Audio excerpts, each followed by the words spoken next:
Yes, your path to financial independence is going to take work and sacrifice, but it shouldn't be miserable. Financial independence is not worth it if it means being unhappy for decades of your life. There should be lots of moments of fun because life is precious, both before and after you reach financial independence. So in today's episode, Jackie Cummings Koski is back on the podcast to discuss 5 of her secrets for making your FIRE journey fun. If you missed episode 64, first, go download it so you have something to listen to after this episode. But second, let me share a little bit about Jackie with you. At 49 years old, Jackie reached financial independence and retired from corporate America.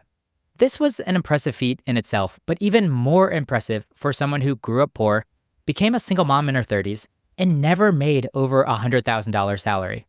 Jackie created her first net worth statement at 38 years old and went on a tear for the next decade, saving and investing to comfortably retire before 50. Now Jackie spends much of her time as a personal finance educator and recently wrote the book FIRE for Dummies to help others retire early on their own terms. So if you want to reach financial independence and have some fun along the way, this episode's for you. I hope you enjoy my conversation with the dealer of $2 bills, Jackie Cummings Koski. You know those moments where you think, I wish I would have learned this in school? Those are the topics that we love to talk about. Join me each week as I interview experts sharing their strategies for solving problems that us young adults will face throughout our 20s and 30s. So what are you waiting for? If you want new episodes about adulting advice every Monday, hit that follow button.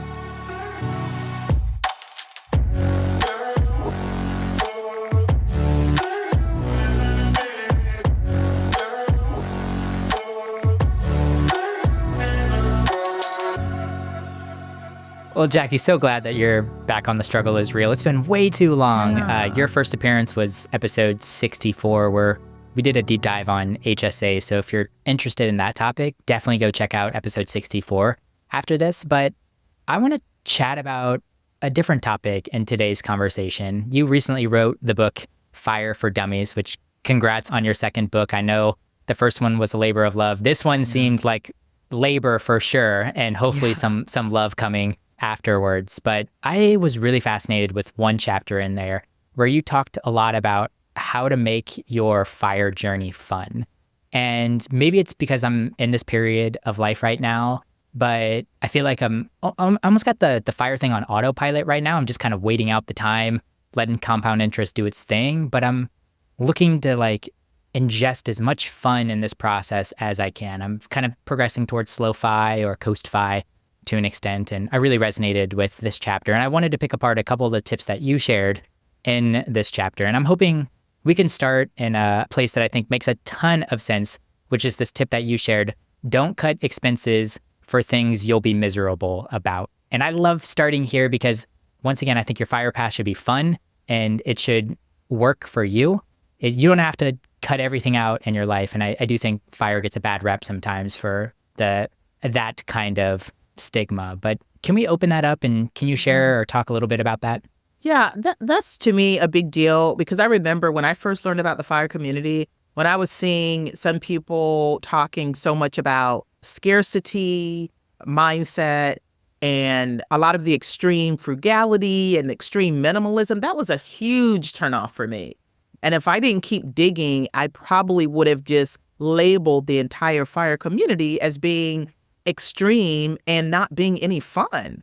Once I thought a little more about my situation, because originally, a lot of the FIRE community was double income, no kids, really high income, tech workers or engineers. And I was kind of the opposite. I was a Black single mom that, wasn't making the big salary. I was making around $80,000 a year. And so I still wanted to make it fun. And part of that was because I had a daughter and I didn't want to make her life miserable either. So I just decided to focus on doing things smarter rather than just cutting out everything. And I still wanted to have the fun. I would tell my daughter this, I tell everybody this, it's like, everybody loves to use the example of the latte, right? Or the Starbucks coffee. Okay. So in my mind, you should get the Starbucks coffee, because if that Starbucks coffee is giving you energy, it's helping your mind be in a creative flow, and it's making your day better, why on earth would you cut that out? I don't care how much it costs, $6, $10, whatever. You're getting a return on investment from that, and that means something to you. to me, if you want to make a list of the things to cut, you should almost have a third column or some check mark that says, non-negotiable. I got to Yes. have that. And start there. Start with the non-negotiables. And then whatever's left, then you decide what you want to do with it. But if you make yourself miserable, you're not going to stick with it. You're not going to feel good every day. The mental part of FIRE and anything to do with your finances is real. Don't make yourself miserable because it's not going to be as effective because you're not going to have like the energy, maybe the motivation if you are, starving yourself for certain things that really give you joy. And so I stick with that. Some of the things that I do that bring me happiness are not, with the traditional FIRE mindset. And that's okay. Like, I don't want everybody to think like me, and I don't want to think like everybody else. So I'm okay with that. I mean, I guess if I talk about a few of my vices, you probably want to hear a few of them. And you can call them a vice, but it's something that I've done and I still reach FIRE. So let's put it like that. Yes. So, for instance, I've driven a luxury car for a very long time, but I buy it in the smartest way possible. I usually like to get it about 3 to 5 years old, where I could get it for about 50% of what it might have cost brand new. And then I keep it for 8 to 10 years. So I have friends that drive, like, let's say a moderate car that's not a luxury car. And maybe they decided to buy it brand new and they paid way more for that car than I paid for my luxury car. So that's just how I looked at it. And no matter what, and I think this is a theme with the FIRE community, is that you think about whatever you're spending money on, whatever you're buying, you do it the smartest way possible. You don't need to strictly cut out certain things because you think that's just the way to do it. Just some things are better off if you just do it a smarter way and don't cause yourself or deprive yourself from things that are happy, that will help you be a little bit more motivated, while you're on your FIRE path. Yeah, maybe it's because I'm in the second wave of the FIRE movement. I really haven't experienced too much of the deprivation. Like, most of my FIRE friends that I talk with fall into that camp that you were talking about. Like, yes, they ruthlessly cut all of the expenses that just don't bring them joy or happiness. Like, Right. if, living in a high cost area isn't really bringing them a lot of joy, then they go ahead and they move, or they geo arbitrage and they figure out ways to cut back on those expenses. But I have never heard from one of my friends that are like, oh my gosh, I absolutely love travel, or I love music, or I love food. None of them cut back on those areas. And it's usually because they want that. They know there's a cost associated with that. And then they get smart. Like Right. you mentioned in the Exactly. book here, there can be ways to integrate what you enjoy into your FIRE plans. If you love travel, you can do it in smart ways, like travel rewards or picking a destination strategically. And I love that. Like, so many of my big travel friends are also credit card hackers, and they're getting Right. free flights all the time. And I'm like, I like that. I like that. Yeah, and I'm glad to see this sort of shift, because you're right. Early on, I felt like I was hearing more of the scarcity messaging and things like that. But I would say lately, maybe over the last 5 years or so, definitely the shift to your happiness, your mental health, enjoy the journey. Even the name of some blogs and platforms have rich and wealthy and things that are positive versus minimalism, the other sort of, negative things, extreme type of terms. So I'm glad to see that shift. I think I've told this story on the podcast before, but I love going to conferences. I think it's a whole lot of fun. But conferences can be expensive, like a Right. couple of $100 up to $1,000 for some of these conference tickets. And I'm on this nice run of 8 conferences in a row that I haven't paid for the conference ticket. And it's because I've identified conferences are important, Yeah. but I don't want to allocate a ton of my budget to conferences. So I'm always routinely looking, do they have a first-time attendee scholarship? Can I apply to be a speaker? I asked my work to sponsor my travel and my ticket there. Some colleges will do that as well. I went back to Yes. get my master's, and there were 2 conferences. I didn't even realize the department itself had a conference budget, and I was able to take advantage of that. So that's a great tip. I try to go to a lot of conferences too. I usually end up trying to speak, where sometimes they'll either give you a discount or give you free entry. There was one that I did, I think it was the Financial Planning Association, but it was in Denver. And my professor asked me to co-present with her. Well, they took care of your entry fee or the cost of the conference. They took care of one night's worth of hotels, and they would reimburse you up to $500. So I'm like, of course Oh, I want to present with you. I know. Being a speaker or presenter is definitely a hack Yeah. in that area, or reaching out to one of the vendors or the sponsors of the conference too. And maybe you have a connection there and you can come work at their booth during the day, but, attend some of the sessions or the Like be a evening activities. volunteer. Yes. Yeah. Yeah, I Yeah. have to Yeah. remember to do that too, because typically if I attend the conference, I'm definitely into it. I love what they're doing, so I don't even mind doing that. And it helps you get to know people too. No doubt. No doubt. Let's move to tip number 2, which is explore your why of fire. So Yeah. you mentioned that it's easy to figure out what you don't want to do, but zeroing in on the things that you're most passionate about is a little bit more challenging. So I'm curious, what was your why? Like, what was motivating you along your path to fire? Yeah, well, I'll talk about my why, but thinking about someone else trying to figure out their why, sometimes that's stressful for people. Like when you graduate high school, you're getting ready to go to college. People are asking you, what's your major? What are you going to do? Well, that's stressful sometimes because you don't really know. You don't have it all figured out. Maybe you know some things that like you like biology, but you might not know that you want to be, a heart specialist, So for me, the idea was trickling in, and I never thought I would ever be in a position to just do what I really loved. Because when I was growing up, raised by a single dad with 6 kids, a job was to be able to pay your bills. So I never thought that there was any other way to do it. And I was never really told, oh, do what you love, honey. No, you need to pay your bills. Like that's what you do. So as time is going on and I'm, learning about personal finance, I really started getting very interested in financial literacy and financial education. So yeah, so for me, just figuring out my why was a big deal. I probably made a bigger deal out of it than it needed to be because I learned you don't have to have it all figured out, okay? You start to realize the things that you really enjoy doing. For me, I was discovering that, wow, I'm not even able to do the thing that I really like to do because I'm working all the time.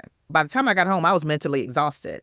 So it was interesting that I was really into teaching other people about money because I was really excited that I had figured out a lot of my finances and it was getting me excited. I was more and more curious. People at work would ask me questions. Would you look at my 401k for me? Can you help me with this? I know you're good with money. So I was doing that at work and I loved it. And I just never thought that it had nothing to do with my job. So I never thought that I would be able to do this on my own terms and not worry about the financial part. So when I started like doing the math and looking at my numbers, only thinking about financial independence, not retiring early at all.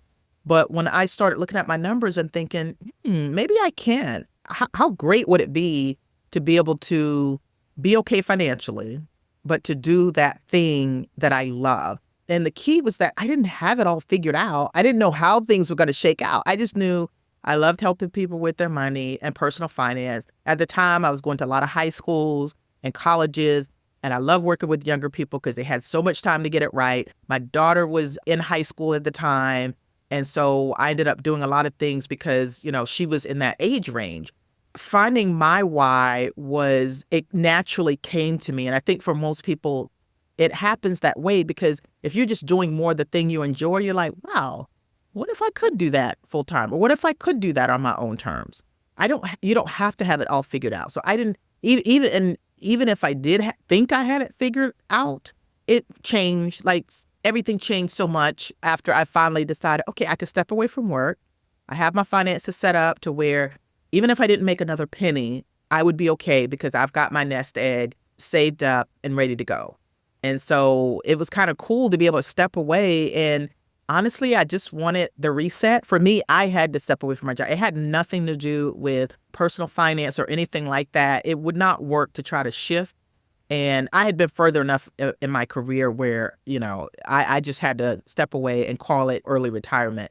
And so when I did that, it was kind of neat because when I left, there was just a whiteboard. And the only thing in the center was financial literacy and education. So everything else that I did went around that central goal of mine.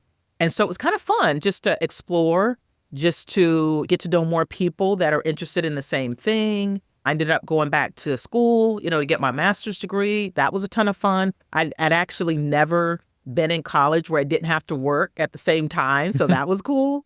So that was my why, just this little piece of financial literacy and education. I didn't know exactly what that would look like, and I still don't. It's still a work in progress, but that's what gives me joy. That's what makes me happy. And I know I would never want to retire from that.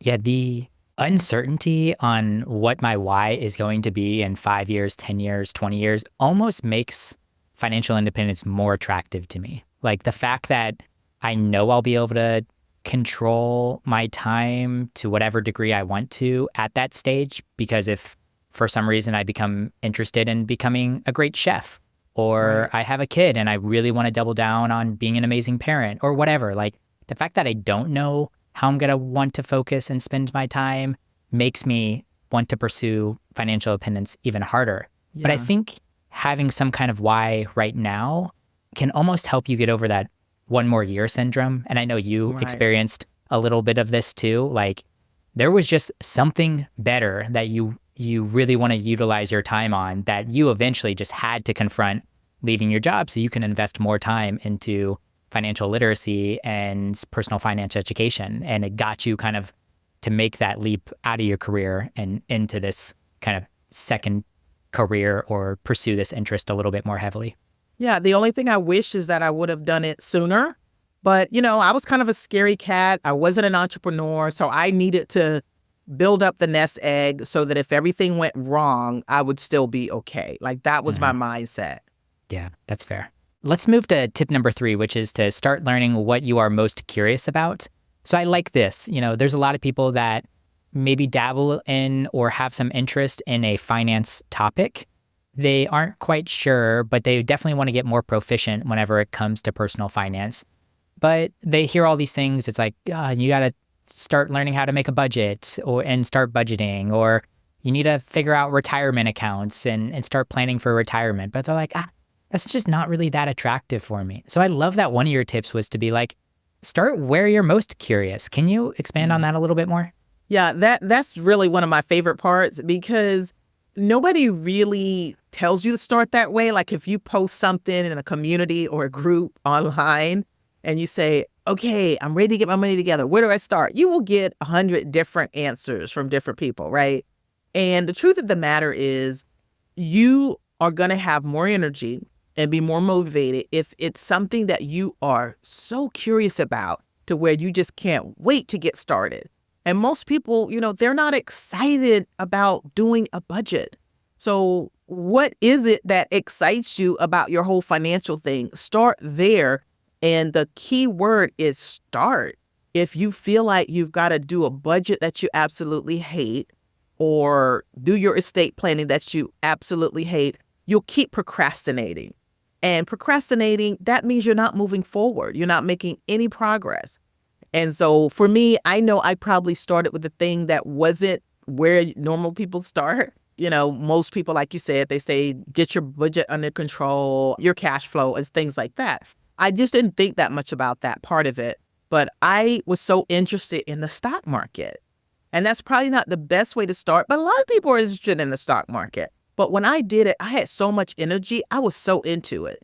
And I would say a year or two after that, then things started clicking to say, oh, I need to go back and look at, am I investing in my 401k? And am I saving what I should be saving?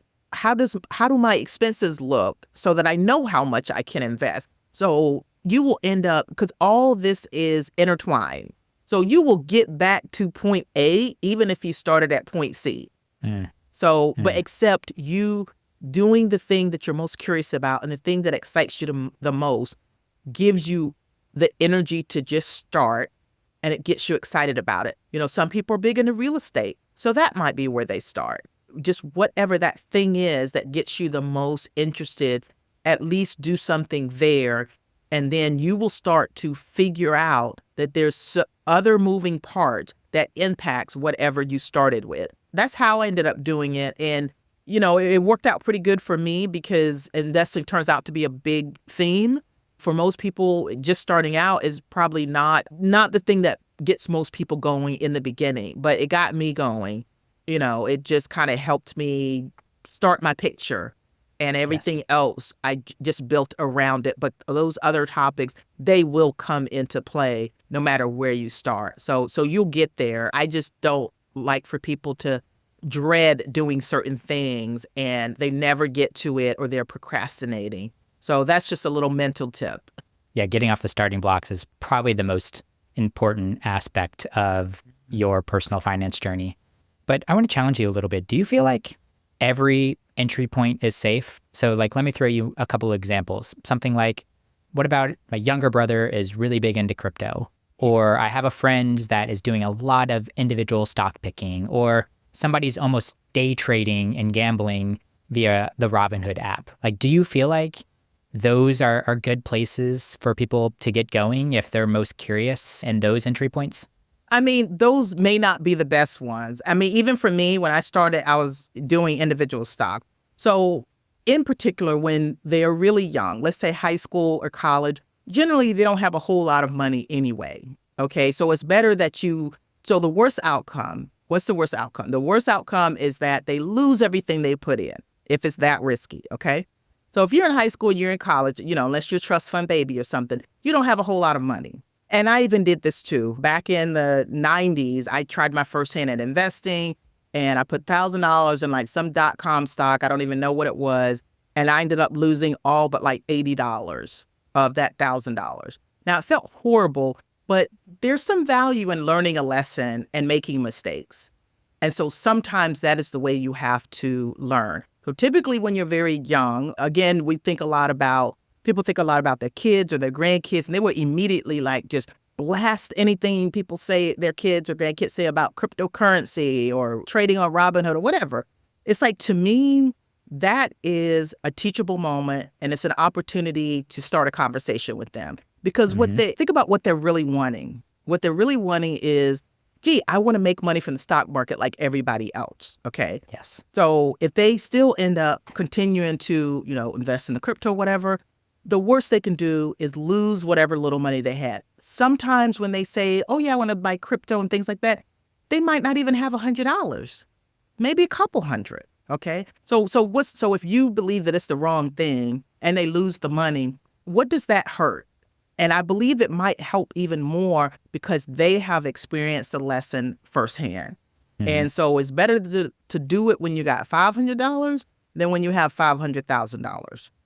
Certain things are definitely very risky, but when you think about how much might be at risk, it may not be as big of a deal as some people might think. So I tell parents this all the time. It's like, don't just discount your kid if they're talking about something new or something risky. It's like, why would you give up that opportunity to have a conversation with them? And even if they don't listen to you and they still do it, how much money are they really putting at risk? Is it really that big a deal? Think about the lesson they might learn as a result of it. I couldn't have said it any better. And you're right. If you get curious about what they're curious in, right, they're going to let you in. And they're probably going to turn around and start asking you some questions. Right. So, maybe we start talking about individual stock investing, trading, and they start asking about taxes. And then that inevitably leads to a conversation about retirement accounts and how you could utilize retirement accounts in a tax-advantaged way. Like, it's almost an entry point into learning. And I've seen so many people start with investing and kind of a couple of these categories that maybe might be a little bit more risky. And then like a year or two later, be like, you know what? I want to either simplify my approach or de-risk my approach or make a more tax-efficient plan for investing. And it's so interesting. You just need to give people some time and invest in what they're interested in. And then they trust you to ask them questions and consume some of the information that you're suggesting or sharing too. I was mentioning before we started recording that, I have a teacher that I work with a lot. She's a high school teacher. And she brings me in every couple times a year and we'll talk about whatever personal finance topics. And, she texted me the other day and she says, hey, I really need you to come in because they're all investing on Cash App, right? And so I'm like, yeah, that's probably not the best place to start. But you know what? We could start there. I said, I'll come in, and we'll start talking about investing on Cash App. And then we will get in, because I can't go in there and start talking about budgeting when they're all excited and enthusiastic about Cash App, right? and probably cryptocurrency is what they were investing in. So I just start asking them about, hey, tell me about, what you're investing in on Cash App. And how do you decide which crypto to pick or which stock to pick? And where do you get the money to be able to invest? Like, do you work, or how do you know how much to put in each? We just start a conversation that gets them thinking about a whole lot more financial topics than just investing in Cash App. And usually I can get them going pretty good, but I have to start with what they're most interested in. So, and it's a lot of fun because they're smart kids. And, even if they still end up continuing to invest in Cash App or whatever, they've taken away a couple of things that could be very helpful. And if they happen to lose all $80 that they're investing, that's okay. They learned a great lesson. I know. I wish I almost learned some of my early investing lessons even earlier than I did. Because Right. I would have been on this path, even a couple of years prior to how early I actually got started. So I think the earlier the better to get those lessons learned out of the way. We're going to be moving to tip number 4, just to recap. So tip number 1 was to don't cut expenses for the things you'll be miserable about. Number 2 was to explore your why of FIRE. Number 3 was to start learning where you're most curious about.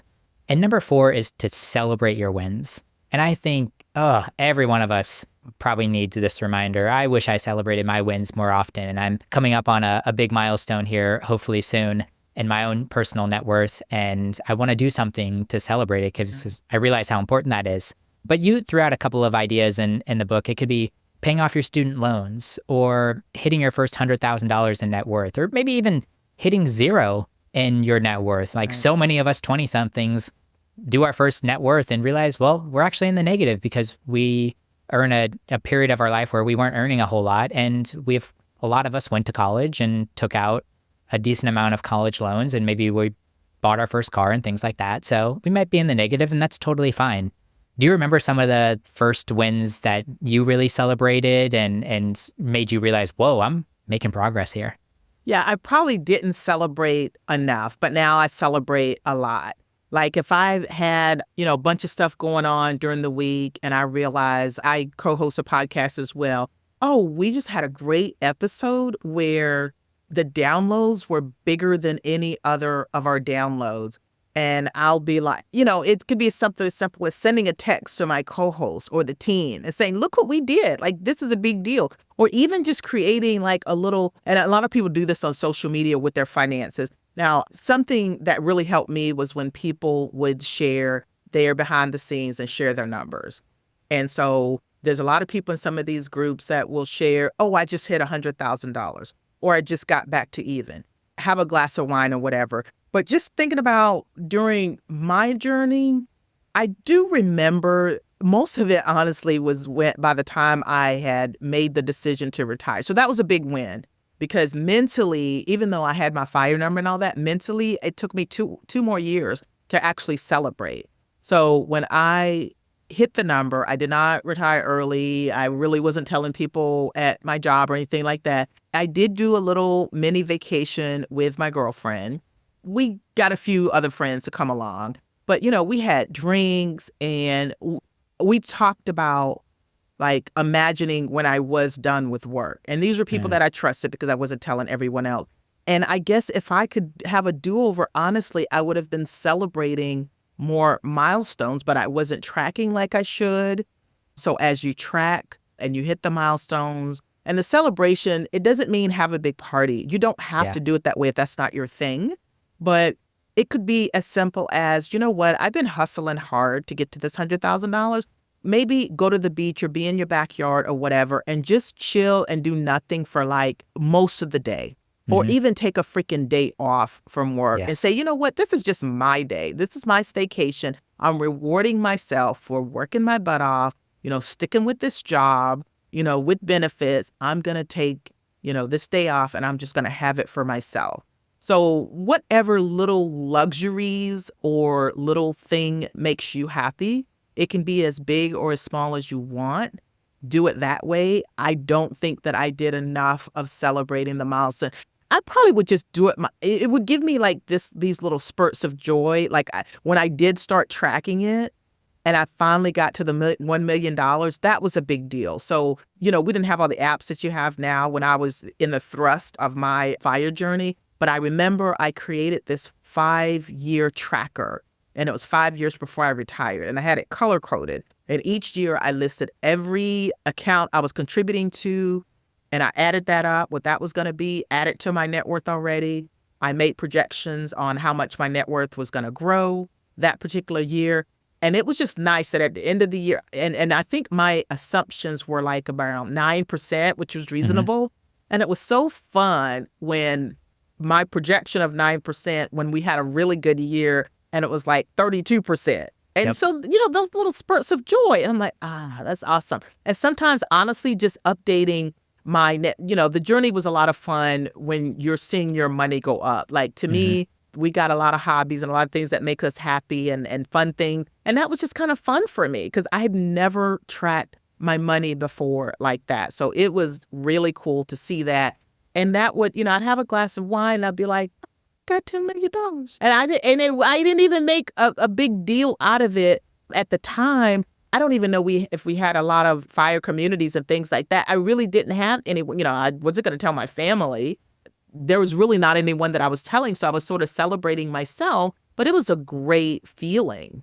So I didn't do enough of it, but there was some small things that I did that felt just as great as if I would have had, a 50-person party. I'm with you. And I see the importance of celebrating just to keep you motivated throughout the way. And you put a lot of hard work into it. Like, it's tough to continue to grow. And, I'm tracking my expenses and making sure I don't spend on things that I don't want to spend on and putting bonuses towards investing and saving more. Like, I'm doing a lot of the things right. And I want to make sure I reward myself for some of those things. But we should celebrate a recent milestone of yours. You hit 200,000 in your HSA, which is awesome. Which is another really nerdy thing, right? But I know how unusual that is. HSAs are relatively new. And the thing is, I only did my HSA, contributed to my HSA for 12 years. Since I retired from my corporate job, I've been on a traditional health insurance plan that I get pretty cheap. I get ACA subsidies. But from 2008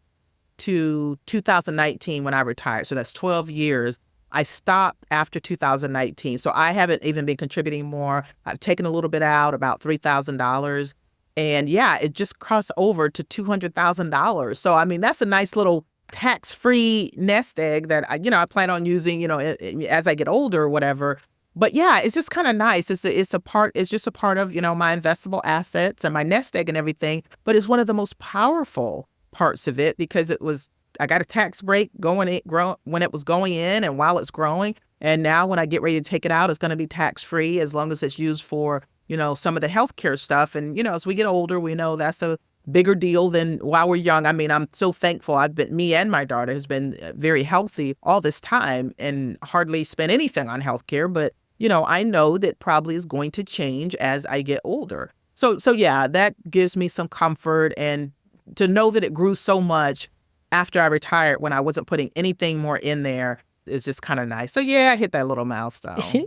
You definitely have the biggest HSA of all of my friends that I know of. It's pretty badass, and I'd love to share your story, especially like whenever you put the context of your profile, you extrapolate that. It's like, okay, came from a single parent household, is Black, never made over $100,000, still retired by 49, single mom, like all of these factors working against you. And then, to hit some of the milestones that you're hitting, like you have a whole lot of celebrating to do in your life. Yeah, and I don't know if you consider this celebrated, but I felt like every time I was teaching someone else, that was a little celebration. It's like, okay, so I got to this point, I got to my enough, my cup runneth over, I want to help other people. So that was kind of my way of celebrating others when I know that the industry in general can be pretty tough on people. If they don't have a budget or if they're not doing everything perfect, it could come across as, very judgmental and critical. And I just never wanted to approach it that way. So when I have wins, I feel good when I can celebrate by helping someone else. Like, that means a lot to me. No doubt. Well, Jackie, as we're closing up this conversation, I have one more tip, and I feel like this one is just such a good way to to kind of close out our list here. And that is tip number 5, your fire path does not have to be flawless. We have both made mistakes along the way, yet we are so far ahead of the schedule. I loved this quote from your book. Precision is not required. No single decision I made wrecked my finances or fire plans, as long as I understood the big picture, which is living on less than you earn and investing the difference. So well said. It's just a gentle reminder to people that, hey, you can make mistakes. You don't have to always have the most optimal decision. If you're doing most things right, you're probably got to come out ahead in this space. Yeah, give yourself a little grace. And like I said in the book, it doesn't have to be perfect, and even everyone will make mistakes. So even with mistakes, you're still probably going to be fine. There's hardly any one single thing that will just blow it all up. And so I wish I would have been thinking like that, a lot sooner. But for me, there was just so many little mistakes that I made, or things that I know aren't exactly, looked at in a positive way from, just the personal finance community in general. So I've made a ton of mistakes. I mean, I can name a few that people would be like, but I took a 401k loan. Now, that didn't even turn out bad, but I ended up wanting to buy a condo in 2009. And at that time, it was hard to buy an investment property and get approved with the loan and everything. So I ended up just buying it in cash. So I took a $50,000 401k loan, put $30,000 with it, and I brought this $80,000 condo in cash. But turns out this condo, it was a short sale. She owed like $200,000 on it. I got it for 80. And I sold it a couple years later because I decided I didn't want to be a landlord. But I wish I would have kept it, because I looked at it a few weeks ago, that condo, and it's like, why do you keep torturing yourself like this, Jackie? That condo is now, the Zestimate, on Zillow, is cheap. It's $345,000. I know, and I paid $80,000 for it. So even everyone I ever talked to would say that a 401k loan is blasphemy. And I don't think that it is. It is if you're using it as a piggy bank to pay off debt that's just going to get into a vicious cycle. But I looked at it as using the money, just allocating it in a different way to this piece of real estate versus, the stock market. But I did that. I drive luxury cars. Some people might say that's not the smartest thing to do.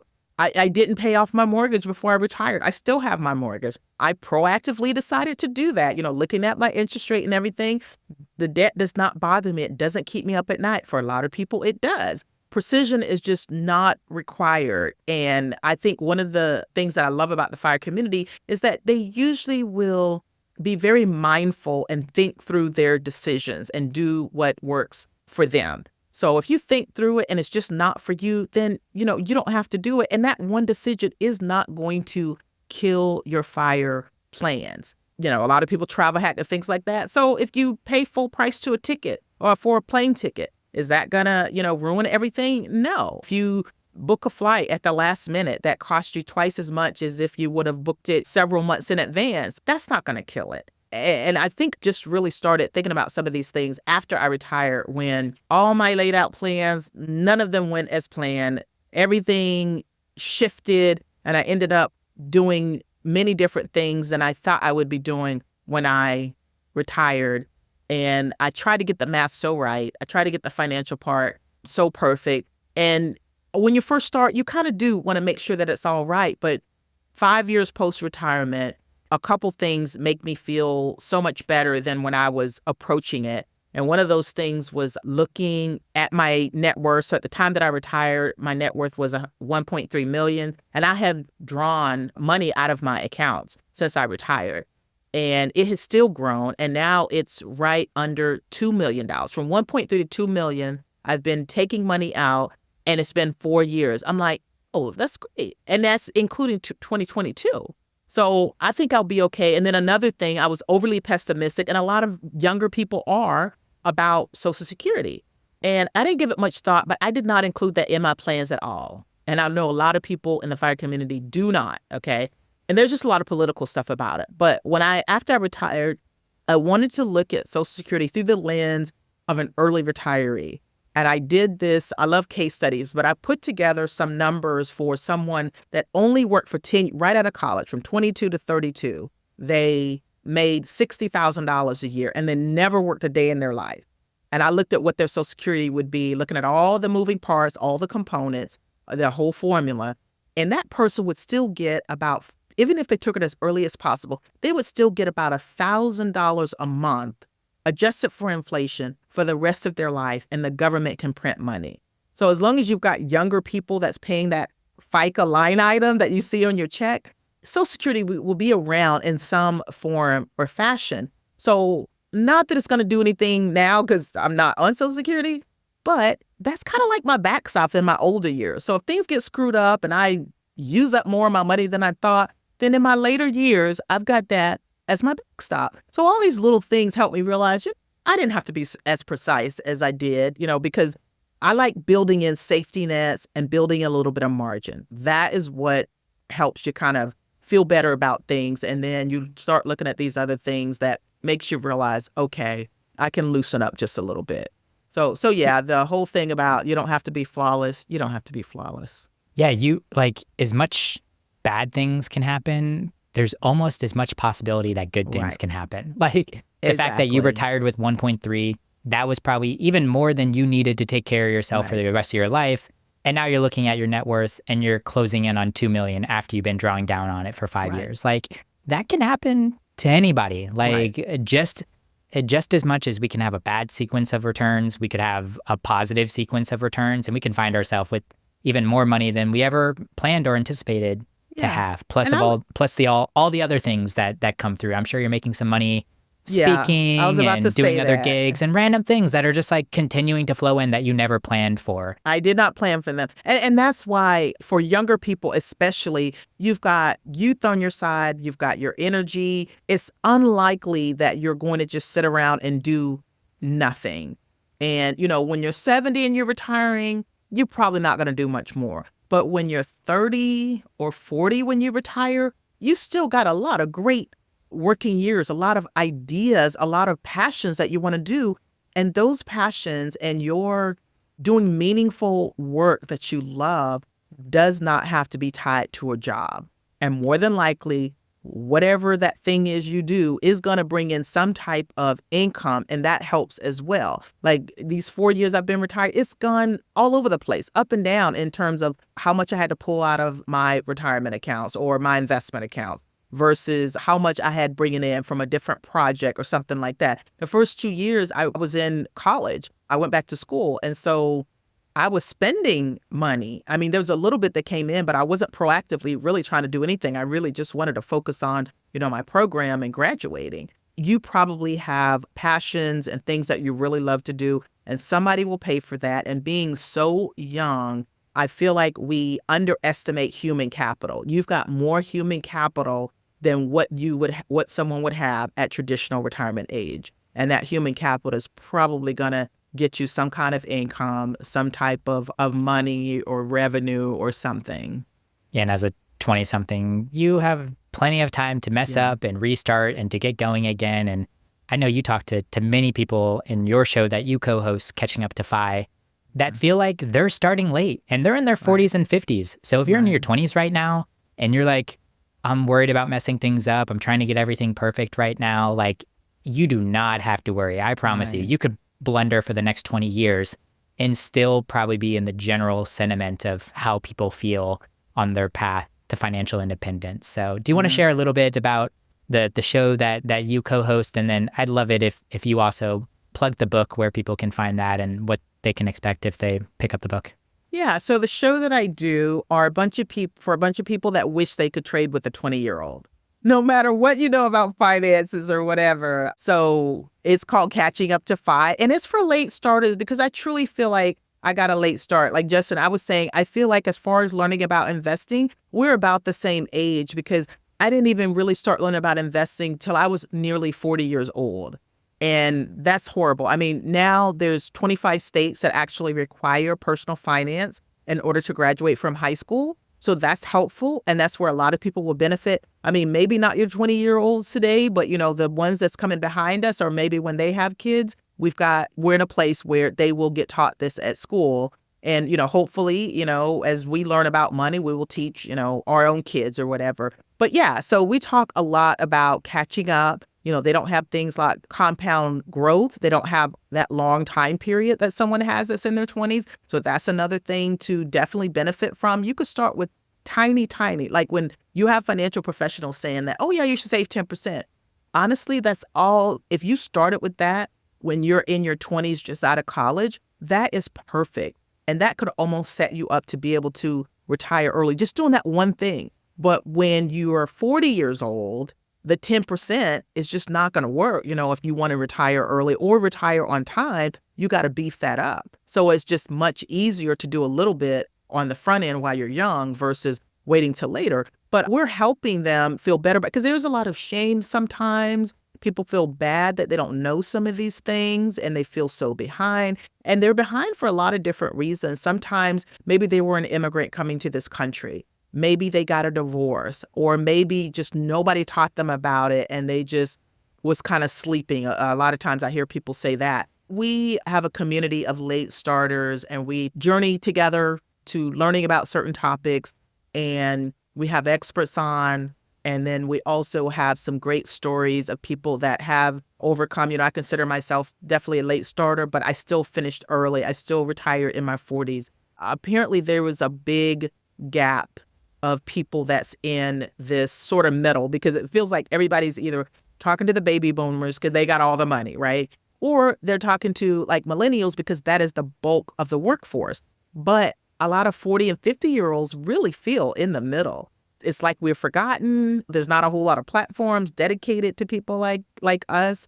The podcast has grown tremendously. We just crossed over 500,000 downloads, and it was way more popular, way more successful than we ever imagined. My co-host is Bill Yount, and we have a great time doing it. And we love to actually mix in the generations because we can all learn from each other. But I'm loving, doing that podcast with him. And then the book, it was sort of the culmination of my FIRE journey, my experience of going through almost every step of, the whole FIRE process, learning about it in the early days, getting myself together, figuring out my numbers and all of that, and then actually reaching financial independence, retiring early, and what happens afterwards. So all of that, and plus when I went back to school, sort of working on my own personal development, got my master's in financial therapy, which was an amazing program at Kansas State.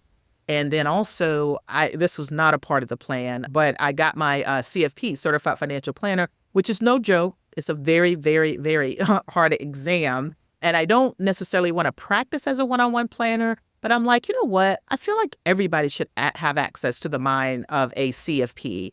And so that's what I'm doing with that. So this book takes all of that and puts it into context so where it serves as a guide for anyone that is either new to FIRE, don't even know what FIRE stands for, or someone that's currently on their journey and they just need an organized way to help them step through the whole process. So I'm pretty proud of that book. A lot of people are familiar with the For Dummies brand. It's through Wiley. It's been pretty amazing. I was happy to get done with the writing part, and now it's out there in the ethos where anybody can get it. It's on Amazon or wherever books are sold. That is probably my latest baby.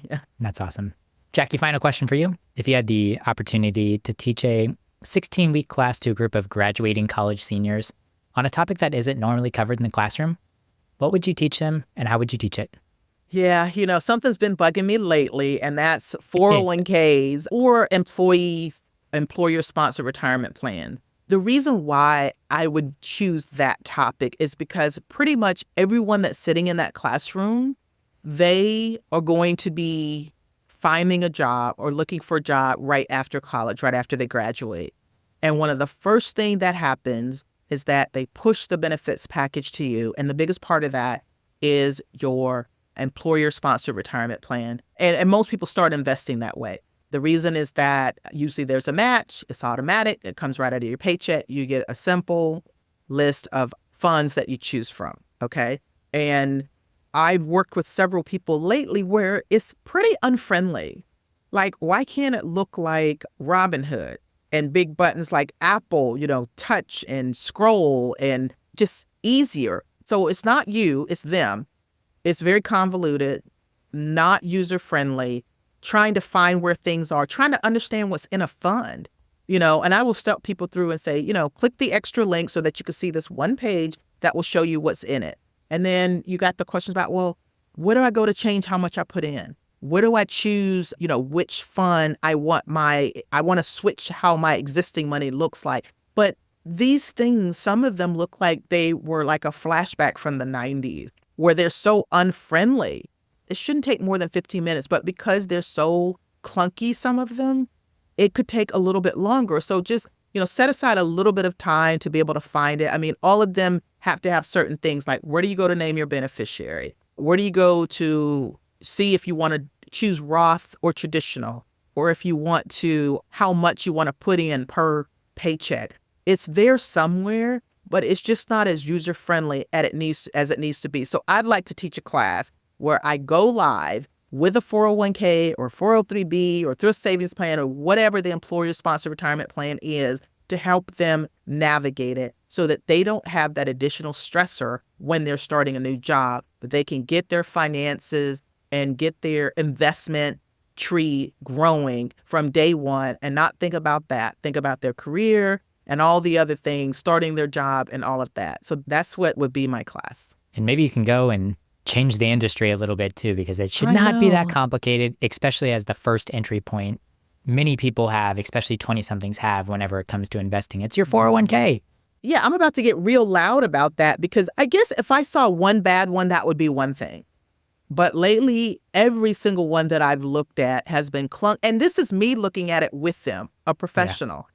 So if I'm confused and I'm turned off and feel like this is user-friendly, the average person is, especially a 20-something that just graduated from college and trying to get started with their new company.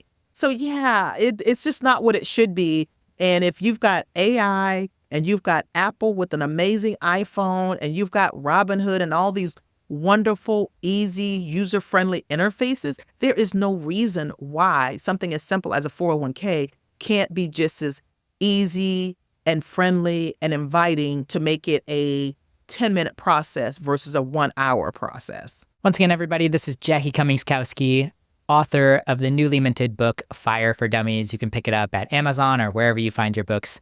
Jackie, always a pleasure having you on the show and just getting to catch up and chat with you. So thank you so much for coming on. Yeah, this was awesome, Justin. I love catching up with you.